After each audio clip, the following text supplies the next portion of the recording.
नमस्कार, आपण पाहताय झी 24 तास. मी कमलेश सुतार. पुन्हा एकदा संध्याकाळचे 7 वाजलेत. झी 24 तास आणखी एक मोठी इन्व्हेस्टिगेटिव्ह स्टोरी घेऊन, एक मोठी शोधपत्रकर्त्याची स्टोरी घेऊन आज आपल्या समोर आलेला आहे. थोड्याच वेळात आम्ही या बातमीचे डिटेल्स आपल्या समोर देणार आहोत. त्या बातमीकडे जाण्याआधी सगळ्यात पहिले काही दिवसांपूर्वी झी 24 तासनं एक बातमी केली होती पुण्यातल्या जमिनींबाबत. पुण्यातला एक जमीन घोटाळा झी 24 तासनं आपल्या समोर आणला होता. फक्त महाराष्ट्रच नाही तर अवघा देश या बातमीनं हादरून निघाला होता आणि त्यानंतर त्या बातमीचं कवित्व अजूनही सुरू आहे, त्याच्यावर कारवाई सुरू आहे. एक माध्यम म्हणून जेव्हा काही चुकीच्या गोष्टी निदर्शनास येतात आणि ज्यावेळेस खरं तर असं म्हटलं जातं की माध्यमं आपली भूमिका बजावत नाही, यावेळेस अशा बातम्या किती महत्त्वाच्या असतात हे तुम्ही गेल्या महिन्यात बघितलंच. आज पुन्हा एकदा आणखी एक अशाच प्रकारची शोधपत्रकारितली स्टोरी घेऊन आम्ही आपल्यासमोर आलेलो आहोत. गेल्या वेळेस खरं तर आम्ही जेव्हा आपल्यासमोर ती एक स्टोरी मांडली तेव्हा हे सांगण्यापासून मला इतर हवत नाही, कारण तेव्हा अनेकांनी त्या बातमीतल्या चुकीपेक्षा त्या बातमीच्या राजकारणावर जास्ती चर्चा केली. पण त्या राजकारणापेक्षा जास्ती चुकीचं काय घडतंय याच्यावरती पिन पॉईंट करणं, त्या बातमीवरती नेमक्या चुकांवरती बोट ठेवणं आणि फक्त बोट ठेवणं नाही तर पुराव्यांसहित बोट ठेवणं हे एका जबाबदार माध्यमाचं काम आहे. आणि पुन्हा एकदा कागदांचा बाड घेऊन तुमच्या समोर मी आलेलो आहे. ही सगळी फॅक्ट्स मी तुमच्या समोर कागदोपत्री मांडणार आहे, कारण याच्यामध्ये जादूचे प्रयोग झालेले आहेत.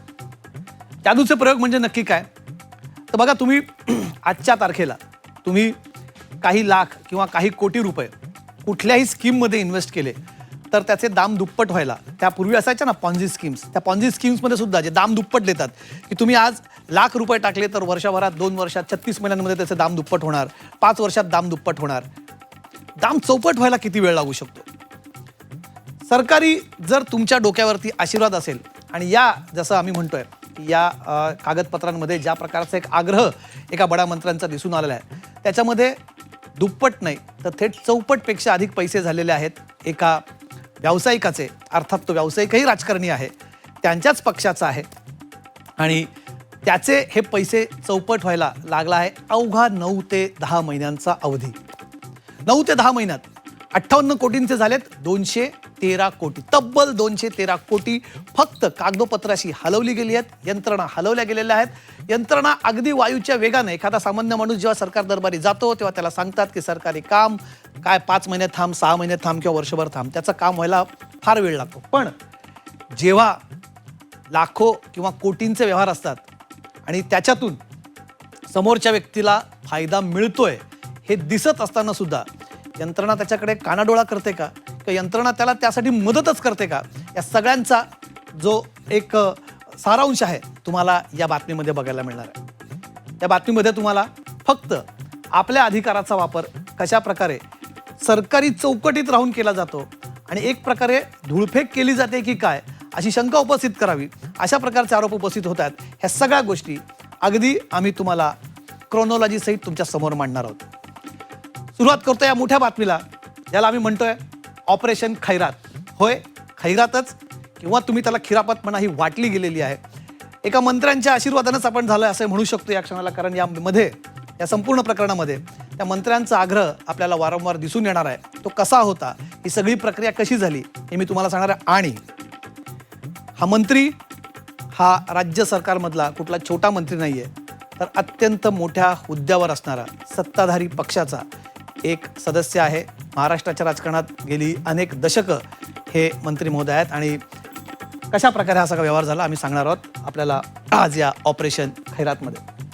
सगळ्यात पहिले काही गोष्टी, कारण काही गोष्टी खूप टेक्निकल असतात, सामान्य माणसाच्या समजण्याच्या पलीकडे असतात. जेव्हा सरकारी भाषा वापरली जाते, सरकारी टर्मिनॉलॉजीज वापरल्या जातात, त्याच्यामध्ये अत्यंत किचकट अशी गणितं मांडली जातात ना, तेव्हा सामान्य माणसाला स्टोरीज कळत नाहीत, सामान्य माणसाला ही बातमी कळत नाहीत. बहुधा त्याच्यावरनं ज्यांना या विषयांचा अभ्यास नसतो सामान्य माणसाला, आता सरकारी अधिकारी असतील किंवा या क्षेत्रातले जे तज्ज्ञ आहेत त्यांना या गोष्टी कधीच कळू शकतात, पण सामान्य माणसाला त्या कळाव्यात म्हणून अत्यंत सुटसुटीतपणे ही मांडणी आम्ही तुमच्या समोर करणार, कारण तुम्हालाही समजावं की तुमच्या अपरोक्ष तुमचं लक्ष नसताना काय सुरू आहे. एक जबाबदार माध्यम म्हणून झी 24 तासनं पुन्हा एकदा तुमच्यासमोर एक मोठी स्टोरी आम्ही आजही तुमच्यासमोर मांडणार आहोत. सुरुवात करतोय ऑपरेशन खैरातच्या या सगळ्या डिटेल्स. सगळ्यात पहिले कुठून सुरू होते ही सगळी घटना.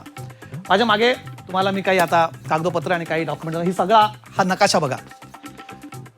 हा नकाशा तुम्हाला कुठल्याही सामान्य नकाशासारखा वाटेल, कारण तो तसाच आहे असं म्हणायला हरकत नाही, कारण या नकाशामध्ये ह्याचा जो दुसरा भाग असेल नकाशाचा त्याच्यामधली ही आहे पिंपरी चिंचवडमधली एक जमीन आहे. मौजे चरोली बुद्रुक इथली, मौजे चरोली नावाचं गाव आहे तिथली. हा संपूर्ण एक याच्यामधला 16 एकरचा जो पट्टा आहे याच्याबद्दलची ही सगळी बातमी, संपूर्ण बातमी आहे. याच्यामधला आता पिंपरी चिंचवड कसं वेगाने वाढलंय हे तुम्हाला माहिती आहे. शहरीकरण वाढत असताना जमिनीचे भाव कसे गगनाला भिडतात हे तुम्हाला वेगळं सांगण्याची गरज नाही. याच्यामधला आपण आणखी छोटा पट्टा बघूया ज्याच्यामध्ये ही संपूर्ण बातमी आपली घडणार आहे. हा आहे इथला सर्वे क्रमांक 33.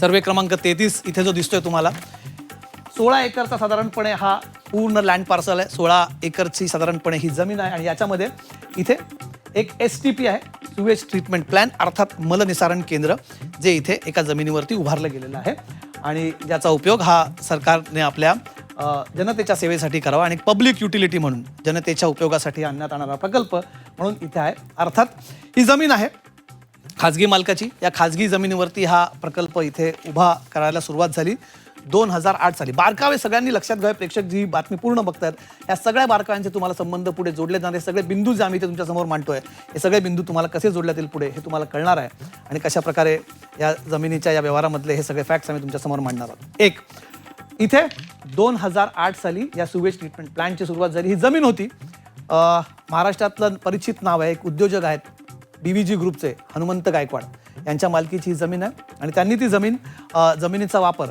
हा या प्रकल्पासाठी करायला द्यावा यासाठी त्यांनी महापालिकेला परवानगी दिली. त्यांची जी दुसरी जमीन होती त्याच्या मोबदल्यात त्यांनी ही जमीन इथे देण्याचा तिथे सरकारला प्रयोजन केलं, कारण दुसरी जमीन सुपीक होती किंवा ही जमीन वापरावी त्याच्यासाठी असं त्यांनी सरकारला दिलं. 2008ला हे काम सुरू होतं आणि 2013ला इथे हा STP सुवेज ट्रीटमेंट प्लांट उभा राहतो आणि पुढे जाऊन 2019ला दुसरा त्याचा टप्पा सुरू होतो. आधी कमी MLDचा असतो, नंतर तो वाढवून त्याची क्षमता वाढवली जाते त्या सिवेज ट्रीटमेंट प्लॅनची. बरं, हे सगळं घडतं.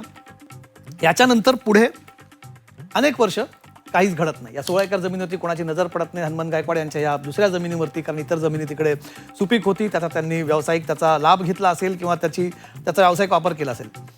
थेट आपण येतोय याच्यानंतर हे सगळा प्रकल्प सुरू झाला, दुसरा टप्पा सुरू झाला.